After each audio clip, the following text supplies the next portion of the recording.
নজরুল ইসলাম, পিতা মৃত্যু রফিজউদ্দিন শিকদার, গ্রাম দক্ষিণ বাঁশগাড়ি স্থায়ী বাসিন্দা আমি। পুলিশ তদন্ত কেন্দ্র থেকে প্রায় 1 কিলোমিটার দক্ষিণে আমার বাড়ি। আমি এখানে সংবাদ সম্মেলন করতে এসেছি যে কারণে, সেটা হইল পিছনে প্রায় 15 বছর আওয়ামী সরকার ক্ষমতা থাকাকালীন অবস্থায় বিভিন্নভাবে আমাদের হয়রানি করছে মামলা হামলা দিয়ে। এরপর প্রায় আমাদের স্থানীয় চেয়ারম্যান সুমন ব্যাপারী ছত্রছায়ায় থাকা যে সন্ত্রাসী বাহিনীরা আছে, এরা আমাদের উপর 11/10/2024 তারিখে পূর্ব পরিকল্পনা অনুযায়ী আনুমানিক 2টা থেকে 2:30টার মধ্যে আমাদের এই উপরে হামলা করে। আমার হামলা করার উদ্দেশ্য হলো আমরা চাঁদা দিই না, এদেরকে চাঁদা না দেওয়ার কারণে আমাদের উপরে হামলা করে। প্রথমে এরা অস্ত্রের মহড়া দেয়, এরপর বিভিন্ন ভাবে এরা আমাদের উপর হাত বোমা বিস্ফোরণ ঘটায়। আমাদের গ্রামে বিস্ফোরণ ঘটায় পুরুষ মহিলা সম্পূর্ণ গ্রাম শূন্য করে আলায়। প্রায় 50টা পরিবার আছে আমাদের গ্রামে, কোনো পুরুষ মহিলা নাই। এরপর তারা পর্যায়ক্রমে লুটপাট করে, বাড়িঘর ভাঙচুর করে, বিল্ডিং কোটা যা আছে এগুলো নিয়ে ভাঙচুর করে। এরপর আমাদেরকে এখনো পর্যন্ত গ্রামে যাইতে দেয়। সেনাবাহিনীর পুলিশ তদন্তেও অভিযোগ দেওয়া হয়েছে, থানায় আমরা অভিযোগ দিছি। এরপর সেনাবাহিনীর কাছে আমরা অভিযোগ দিছি। সেনাবাহিনী এক পর্যায়ে আমাদেরকে একটা অভিযান দিয়ে দিয়েছিল প্রায় রাত 12টা থেকে 1টার মধ্যে। এই সময় মোস্তাফিজুর রহমান, যে সুমন ব্যাপারী আমাদের স্থানীয় চেয়ারম্যান, ওনার যে সহকর্মী আছে, ওনার যে ছত্রছায়ায় সন্ত্রাসী বাহিনী, এর বাড়িতে একটা রেড দেওয়া হয়েছিল। এই রেডে প্রায় অনেক সরঞ্জাম উদ্ধার করা হয়েছে।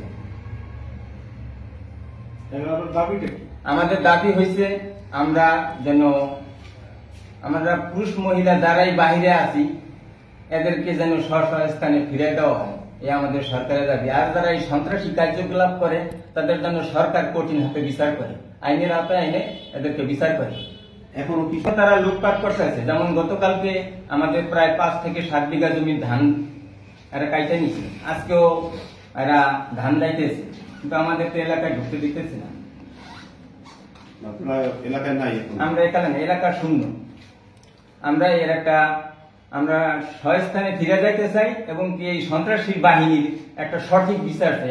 আইনের আওতায় আইনের সঠিক বিচার করুক সরকার। এ বিষয়ে পুলিশ কি বলে?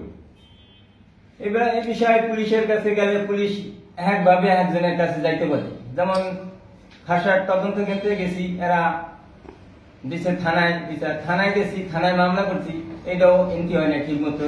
এরপর কোর্টে মামলা দিচ্ছি, কোর্টের মামলা এখন সঠিকভাবে এখন পর্যন্ত হইতেছে না। হইলে তারা যেমন পুলিশ তদন্ত কেন্দ্র যেখানে আছে এখানেই তারা বেশি অবস্থান করে।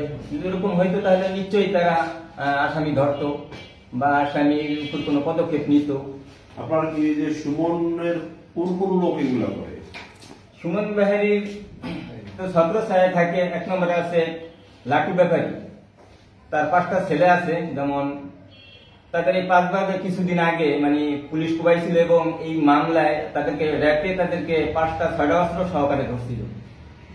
লাটু ব্যাপারী ছাড়া আর কে আছে? হ্যাঁ, এরপর আছে আমিনুল মেধা, এরপর আছে আপনার আলী সর্দার, এরপর আছে ইব্রাহিম সর্দার, মোবারক মল্লিক। আপনার নাম কি? আমার নাম মোহাম্মদ নজরুল ইসলাম। বাবার নাম কি? বাবার নাম মৃত্যু রফিজউদ্দিন শিকদার। গ্রামের নাম কি? গ্রামের নাম দক্ষিণ বাঁশগাড়ি, ভাদুরী নয়াকান্দি। ইউনিয়ন বাঁশগাড়ি। আপনার মূল অভিযোগ কি ইউনিয়ন চেয়ারম্যানের বিরুদ্ধে? হ্যাঁ, ইউনিয়ন চেয়ারম্যান এবং তার যে সন্ত্রাসী বাহিনী আছে এদের বিরুদ্ধে এই অভিযোগ। চেয়ারম্যান ছত্রছায়ায় থাকে, আর ছত্রছায়ায় থাকে, ইচ্ছা করলে চেয়ারম্যান এগুলো ইউজ করে দিতে পারে, কিন্তু চেয়ারম্যান করে না, এদেরকে ছত্রছায়া দিয়ে রাখে। আমার নাম আব্দুল মতিন শিকদার। আমি সদস্য বাঁশগাড়ি ইউনিয়নে। আমি আজকে 1.5 মাস যাবত আমার বাড়িতে আমি যাইতে পারি না।